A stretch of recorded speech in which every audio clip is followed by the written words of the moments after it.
पुराणों में हमने श्रवण कुमार की कहानी सुनी होगी, जो अपने माता पिता को तीर्थ यात्रा पर लेकर निकले हुए थे अपने कंधे पे बैठा के। चलिए आज हम कलयुग में एक ऐसे पुत्रों की कहानी सुनाते हैं और दिखाते हैं जो अपने माँ को चार धाम की यात्रा पर लेकर निकले थे।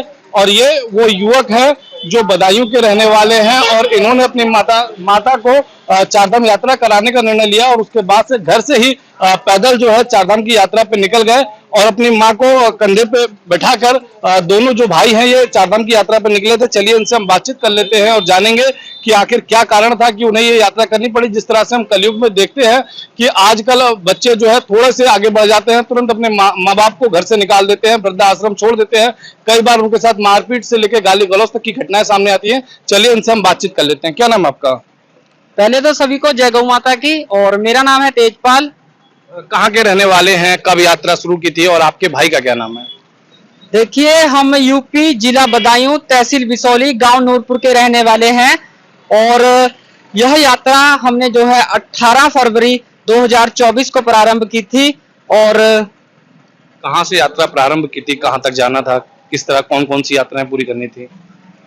18 फरवरी को हमारे गांव नूरपुर से ही हमने जो है प्रारंभ की थी।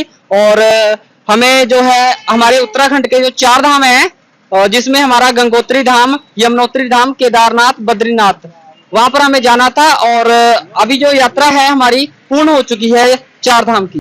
आजकल देखा जाता है कि लोग चारधाम की यात्रा के लिए कई तरह की सुविधाओं का प्रयोग करते हैं, जैसे हेलीकॉप्टर से लोग यात्रा करते हैं, इसके साथ साथ घोड़े पे बैठ के यात्रा करते हैं। लेकिन आप दोनों भाई जो है अपनी माता को अपने कंधे पे लेके गए चारधाम की यात्रा पे, क्या कहना चाहेंगे इसको लेके? देखिए, ये यात्रा जो है कंधों पर इसलिए हो रही है क्योंकि एक जो श्रवण कुमार थे ना, उनकी जो कथा थी उसे हम प्रैक्टिकल दिखाना चाहते हैं। लोगों ने सिर्फ किताबों में पढ़ा है, पर हम उन्हें एक प्रैक्टिकल दिखा रहे हैं कि किस प्रकार श्रवण कुमार ने अपने अंधे माँ बाप की किस प्रकार सेवा की थी।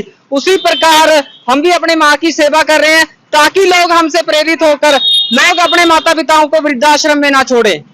कब आपने निर्णय लिया था यात्रा करने का?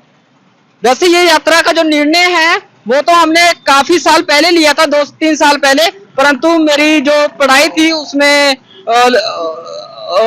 चली हुई थी उस समय।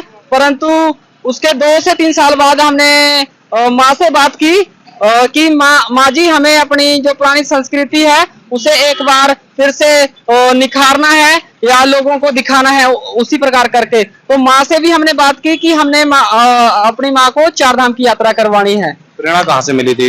ये प्रेरणा जो है, हरिद्वार आते हैं प्रत्येक वर्ष और कांवड़ियों को देखते थे, वो अपनी माँ को डोली में बिठा के लेके जाते थे। तो उन्हीं से हमने सीखा कि ऐसे भी माँ बाप की सेवा होती है, और हम भी निकल पड़े। आपके पिता नहीं है, आपकी माता है। जिस तरह से देखा जाता है कि जिस घर में कई बार होता है कि पिता नहीं होते, माँ की स्थिति काफी दयनीय हो जाती है, वैसी स्थिति में भी कई लोग ऐसे हैं जो कि आप जैसे हैं और आगे बढ़ के अपने माता पिता की सेवा कर रहे हैं, चारधाम यात्रा करा रहे हैं, और आप तो कंधे पे बैठा कर यात्रा करा रहे हैं। कैसा लग रहा है?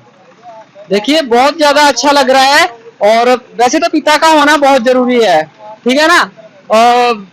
हमने देखा है हमारे माँ बाप ने हमें कैसे पाला है, तो उस चीज को हमने प्रैक्टिकल देखा है कि किस प्रकार। ऐसे भी दिन हमने देखे हैं कि हमने 1 दिन 2 दिन रोटी नहीं खाई है। उसी चीज से हमें प्रेरणा भी मिली है कि हाँ, जिस माँ ने हमारे लिए इतने कष्ट झेले हैं, तो हम इतना सा नहीं कर सकते अपने माँ बाप के लिए। आजकल लोग माता पिता को घर से निकाल देते हैं, ऐसे युवाओं को क्या संदेश देना चाहेंगे? देखिए, ये बहुत ज्यादा गलत है। और जिस माँ ने आपको जन्म दिया है ना, अगर आप उसी को घर से निकाल दोगे तो आप भाई किसी के नहीं हो सकते। ना अपने देश के हो सकते हो, ना अपने समाज के हो सकते हो, किसी के भी नहीं हो सकते। क्योंकि जिस जननी ने आपको जन्म दिया है ना, उसने कितना दुख सहा होगा, कितने कष्ट झेले होंगे आपको पढ़ाने में। कई माँ बाप ऐसे होते हैं ना, उनके पास जमीनें होती हैं, अपने बच्चों को पढ़ाने के लिए सिर्फ और सिर्फ जमीनें भेज देते हैं, कनाडा भेज देते हैं, इंग्लैंड भेज देते हैं, परंतु वो बच्चे वहां से कभी नहीं आते हैं। चलिए, आपने इनको देखा कि इन्होंने बताया कि जो है हरिद्वार की कांवड़ यात्रा से प्रभावित होकर इन्होंने इस यात्रा को शुरुआत किया। चलिए इनके भाई से भी बातचीत कर लेंगे और जानेंगे उनका क्या कहना है, क्योंकि इनके बड़े भाई हैं इनके साथ, और बड़े भाई के साथ ही इन्होंने इस यात्रा को पूरा करने का निर्णय लिया था। क्या नाम है आपका? सभी को हर हर महादेव। मेरा नाम धीरज है जी। धीरज जी, ये बताइए कि आपने चारधाम यात्रा शुरू की अपने भाई के साथ मिलकर, अपनी माँ को जो है चारधाम यात्रा कराने का निर्णय लिया। कितनी कठिन यात्रा है ये, क्या कहना चाहेंगे आप? कठिन, जब आप हिम्मत बांध लोगे तो कोई कठिनाई नहीं है। इस बात में आप गौर रखो, आपके अंदर हौसला है तो कोई कठिनाई नहीं है। आपका हौसला कमजोर है तो कठिनाई ज्यादा है। हमारा हौसला बुलंद था, हमने यात्रा करानी थी और जो हमारी संस्कृति वो हमारे को बाहर लेके आनी थी, और माता पिता के जो प्रेम भाव है वो भी बताना था, कैसे माता पिता की सेवा की जाती है। हमारे खाली पिता नहीं है, माता जी हैं, तो हमने लोगों को प्रैक्टिकल करके दिखाने के सोचा था कि हम करके दिखाएं। लोगों बोल के बताते हैं, हम करके दिखा रहे हैं। यात्रा की शुरुआत कहाँ से की थी? समापन कहाँ करना है? घर से ही स्टार्ट की थी यात्रा। अच्छा, घर से ही मम्मी को डोली पे बैठा दिया था? के लेके आए थे। समापन कहाँ करना है? ये हमारी अब यात्रा अयोध्या राम मंदिर में होगी। क्या कहना चाहेंगे आजकल के युवाओं को?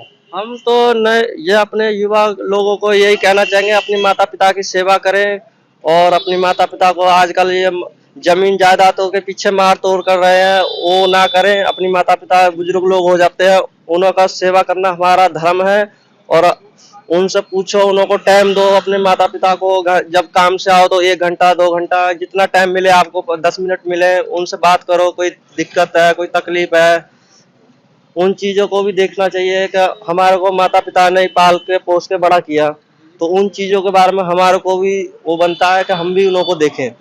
यात्रा में काफी खर्च आता है, इस खर्च को आप कैसे मैनेज करते हैं? देखो, हम थोड़ा सा अपना बजट भी लेके हम आए थे। उस टाइम हम भी अपना बजट लेके चले थे और वो भी बजट लेके आए थे, और बाकी कुछ लोगों ने भी बीच में शो किया था।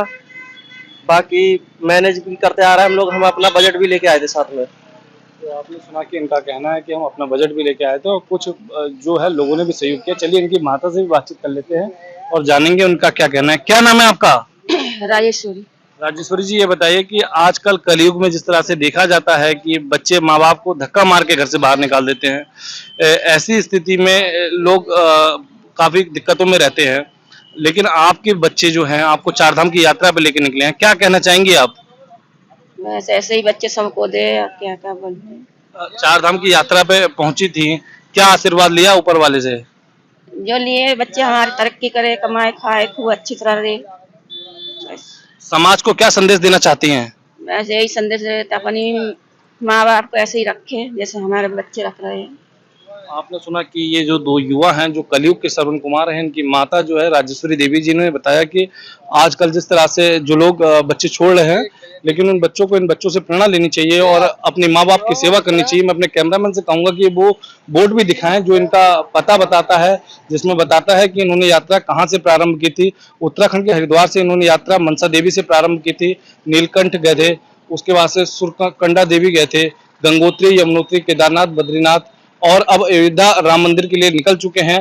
देख सकते हैं आप इस तरह के युवा जो कलयुग में दिखाई दे रहे हैं, जो अपने माता पिता को चारधाम की यात्रा पे अपने कंधे से लेके बैठा के लेके निकल रहे हैं, वो कहीं ना कहीं सभी के लिए प्रेरणा स्रोत है। हम सभी को इनसे प्रेरित होकर अपने माँ बाप की सेवा करनी चाहिए और उनका ख्याल रखना चाहिए, ताकि वो सुरक्षित और स्वस्थ रह सके।